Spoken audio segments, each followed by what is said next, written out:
हमारे आसपास की दुनिया हर पल बदल रही है। पत्तियां अपना रंग बदलती हैं, लोहे पे जंग लग जाता है और खाना पक जाता है।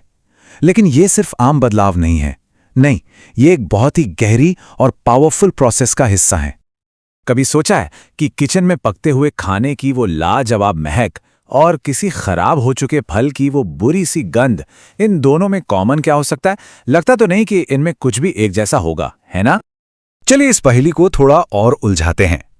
एक लोहे की जंजीर पर धीरे धीरे लगने वाला जंग और पतझड़ में पत्तियों के वो जो खूबसूरत रंग बदलते हैं, इन दोनों में क्या कनेक्शन है?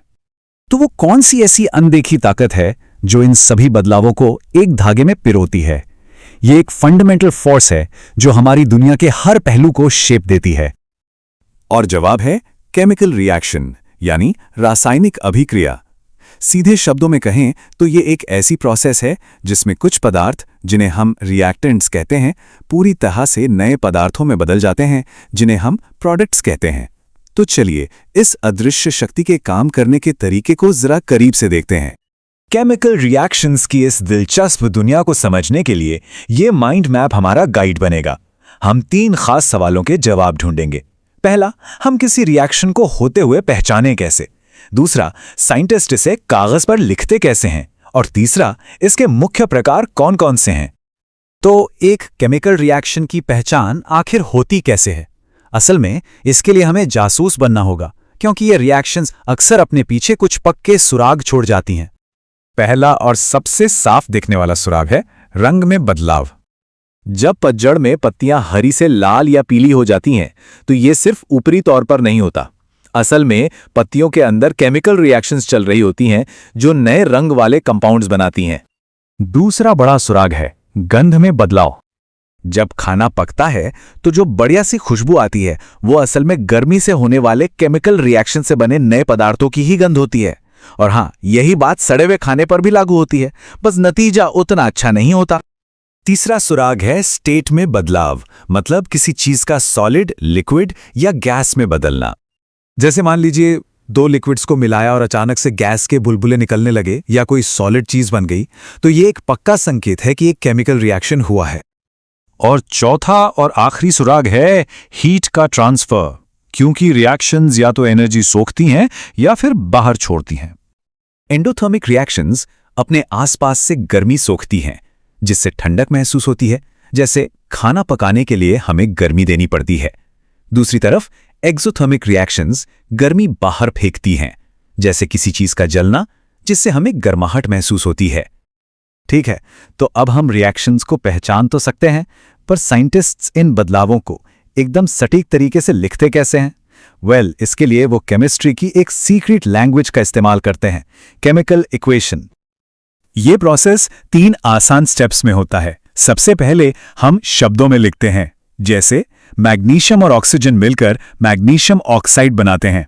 फिर हम सिंबल्स का इस्तेमाल करते हैं, Mg + O2 gives rise to MgO। और आखिर में हम एटम्स को बैलेंस करते हैं, जिससे हमें मिलता है 2Mg + O2 gives rise to 2MgO। तो सवाल यह है कि इक्वेशन को बैलेंस करना इतना जरूरी क्यों है? देखिए, यह कुदरत के एक बहुत ही बेसिक नियम की वजह से है, law of conservation of mass. इसका सीधा सा मतलब है कि किसी केमिकल रिएक्शन में ना तो कोई चीज बनती है, ना ही खत्म होती है। एटम्स बस अपनी जगह बदलते हैं। इसीलिए इक्वेशन के दोनों तरफ हर एलिमेंट के एटम्स की गिनती बिल्कुल बराबर होनी चाहिए। यह स्लाइड इस बात को कितने अच्छे से समझाती है। बाईं तरफ तराजू का बैलेंस बिगड़ा हुआ है, ठीक एक अनबैलेंस्ड इक्वेशन की तरह। लेकिन दाईं तरफ तराजू एकदम बैलेंस्ड है। यह एक बैलेंस्ड इक्वेशन का प्रतीक है, जो कंफर्म करता है कि रिएक्शन में कुछ भी गायब नहीं हुआ, बस चीजें रीअरेंज हुई हैं। अब ऐसा नहीं है कि सारी केमिकल रिएक्शंस एक जैसी होती हैं। इनको हम एक परिवार की तरह देख सकते हैं, जिसमें अलग अलग तरह के सदस्य हैं। चलिए इन मेन टाइप्स से मिलते हैं। रिएक्शंस को हम 5 मेन परिवारों में बांट सकते हैं। पहला है कॉम्बिनेशन, जहां 2 चीजें मिलकर एक हो जाती हैं।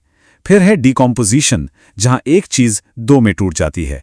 इसके अलावा सिंगल डिस्प्लेसमेंट, डबल डिस्प्लेसमेंट और रिडॉक्स रिएक्शंस होती हैं। ये स्लाइड इन बेसिक पैटर्न को बहुत अच्छे से दिखाती हैं, जो हमें रिएक्शंस के बर्ताव को समझने में मदद करते हैं। कॉम्बिनेशन रिएक्शन में, जैसा कि नाम से ही पता चल रहा है, दो या उससे ज्यादा रिएक्टेंट्स जुड़कर एक सिंगल ज्यादा कॉम्प्लेक्स प्रोडक्ट बनाते हैं। मैग्नीशियम और ऑक्सीजन का मिलकर मैग्नीशियम ऑक्साइड बनाना इसका एक परफेक्ट एग्जाम्पल है। और डीकंपोजिशन रिएक्शन कॉम्बिनेशन का ठीक उल्टा है। इसमें एक सिंगल कंपाउंड दो या दो से ज्यादा सिंपल चीजों में टूट जाता है। इस टूटने की शुरुआत गर्मी, रोशनी या बिजली जैसी एनर्जी से हो सकती है। रिएक्शंस के और भी कई प्रकार हैं, लेकिन जब हम इन सभी बेसिक आइडियाज को एक साथ रखते हैं तो एक बड़ी तस्वीर सामने आती है। हमारे चारों ओर की दुनिया, यहां तक कि हमारे अपने शरीर के अंदर भी हर पल केमिकल रिएक्शंस की एक बहुत बड़ी चेन चल रही है। ये पूरा का पूरा ब्रह्मांड केमिकल रिएक्शन की एक लगातार चलती हुई अवस्था में है। हर पल पुराने बॉन्ड्स टूट रहे हैं और नए बन रहे हैं। ये बदलाव का एक कभी न खत्म होने वाला डांस है, और यह हमें सोचने पर मजबूर करता है, आज कुदरत कौन सा नया बदलाव लाने वाली है।